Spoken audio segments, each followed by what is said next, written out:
Sampai mana tadi ceramah Pak? Waduh, kalau urusan rapat ingat aja. Alhamdulillah.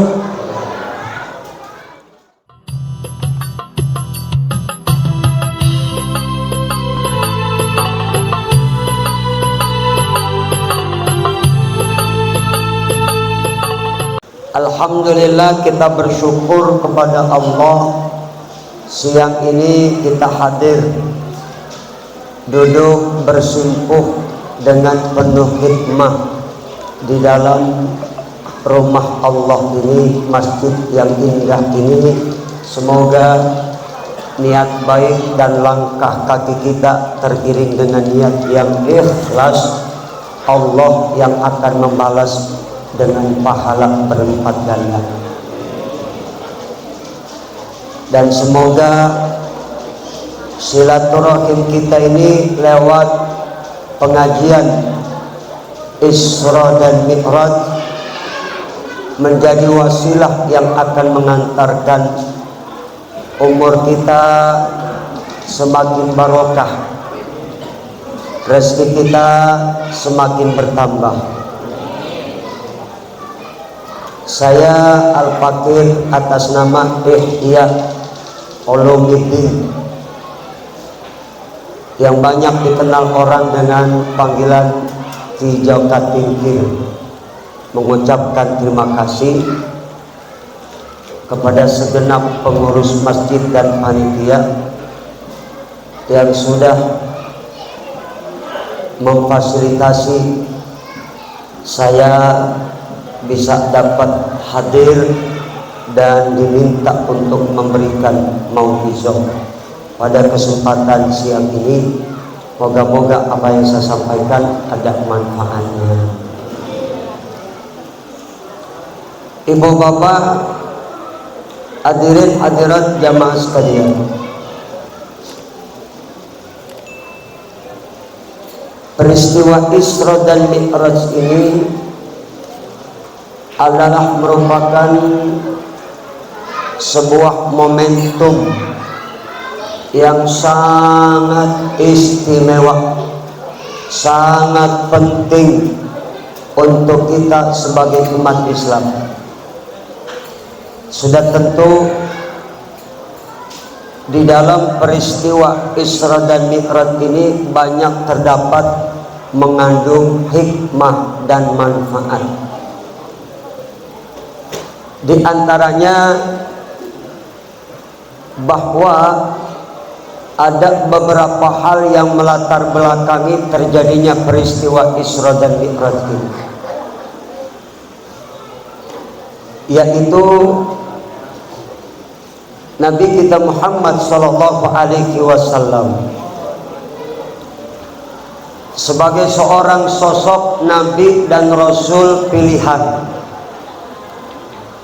yang mana kita semua tahu dalam catatan sejarah, dalam sirah nabawiyah, bahwa Rasulullah sejak kecil itu hidupnya tidak pernah ditempa dengan berbagai kesenangan, tetapi sebaliknya Rasulullah sejak kecil hidupnya selalu dalam duka dan duka. Betul? Betul? Maka inilah salah satu hikmahnya, sehingga Rasulullah Shallallahu Alaihi Wasallam diangkat oleh Allah Subhanahu Wa Taala, diperjalankan oleh Allah dalam peristiwa Isra dan Mi'raj ini.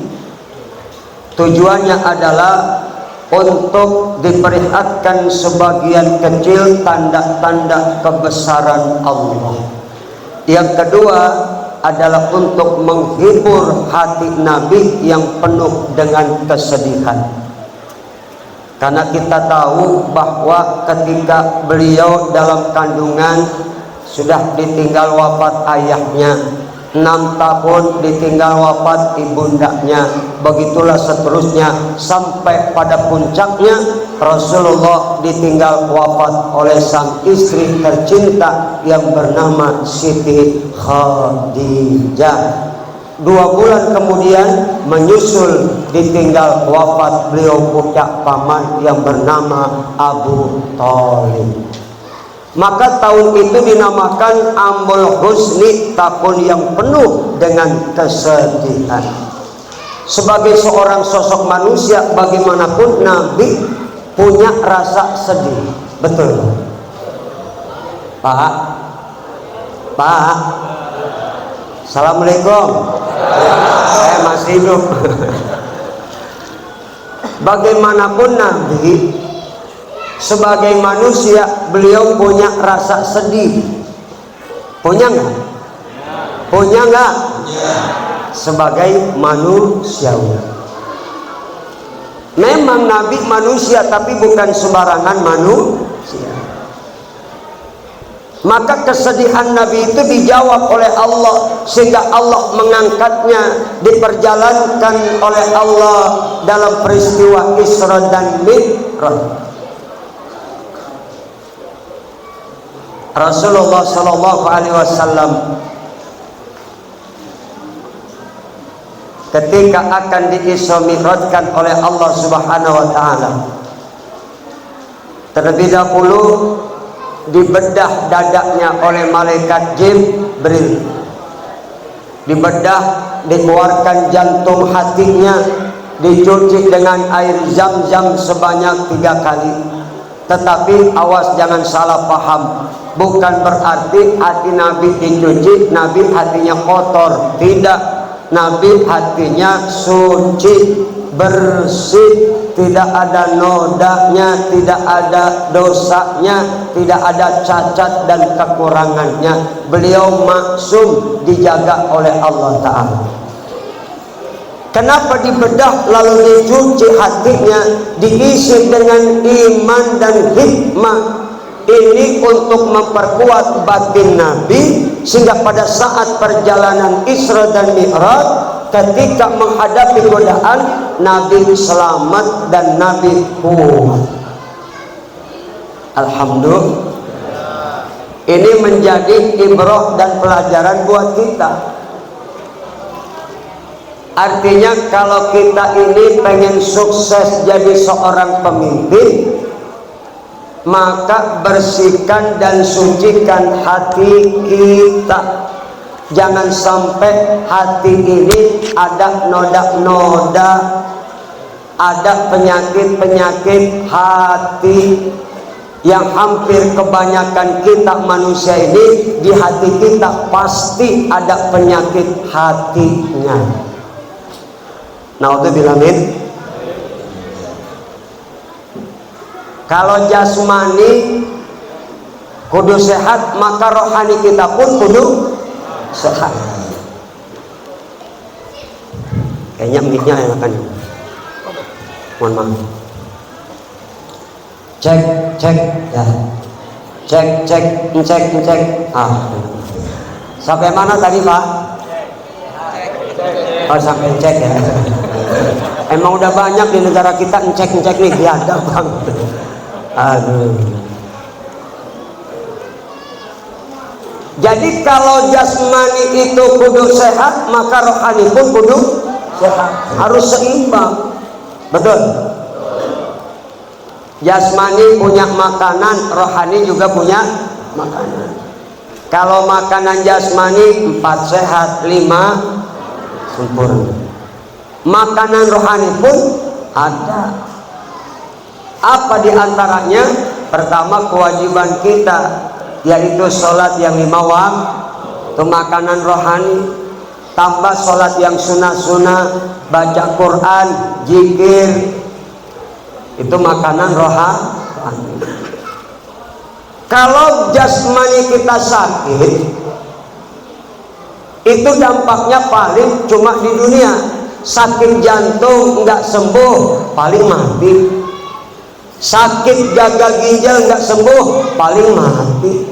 Sakit lever nggak sembuh, paling mati. Betul. Tapi kalau penyakit rohani, urusannya sampai akhirat, Pak. Dan apa bedanya sakit jasmani dengan sakit rohani? Jelas beda. Kalau orang yang sakit jasmani, umpama jantungnya sakit, orang lain tidak tahu kalau kita sakit jantung. Yang tahu cuma kita dengan Allah. Itu kalau sakit jasmani. Tapi kalau penyakit rohani, yang sakit nggak sadar, nggak tahu, yang lain, orang lain dia tahu. Contoh, ada orang punya penyakit hati, apa, bakil, kikir, medit, koret, gasiran, pantat kuningan, merege hese. Tahu merege hese, Pak? Tahu merege hese? Ya. Bakil, kikir, medit, koret. Kalau ada orang punya penyakit pelit, yang sakit nggak tahu, yang sakit nggak sadar, orang lain yang tahu. Bu Haji, jangan minta sedekah sumbangan ke rumah Haji Anu, dia mah pelit orangnya, kan gitu. Yang pelit nggak sadar kalau dia pelit, tapi orang lain yang tahu. Makanya jangan sampai rohani kita ini ada penyakitnya, jangan sampai hati kita ini ada penyakitnya. Itulah sebabnya Nabi ketika akan diberangkatkan Isra, dibedah terlebih dahulu, dicuci hatinya, diisi dengan iman dan hikmah. Tapi bukan berarti Nabi hatinya kotor. Ini ibrah dan gambaran buat kita selaku umatnya. Kalau pengen selamat, ketika semua kita nanti mati menghadap Allah, bersihin hati kita, bersihin hati kita. Jangan ada penyakit ujub, takabur, sum'ah, riya, dengki, ghibah, namimah, bakhil, kikir, medit, koret, gasiran, merege, insya Allah kita selamat ketika menghadap Allah. Amin ya Rabbal. Jadi dibedah, diisi dengan iman dan hikmah. Setelah diisi dengan nilai kebaikan tadi, dirapatkan malaikat Jibril. Rapet, nggak ada bekasnya.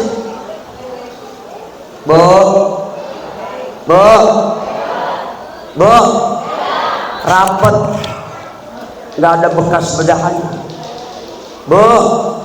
Apa? Alhamdulillah kalau masih rapet. Sampai mana tadi ceramah, Pak? Waduh, kalau urusan rapet ingat aja. Alhamdulillah.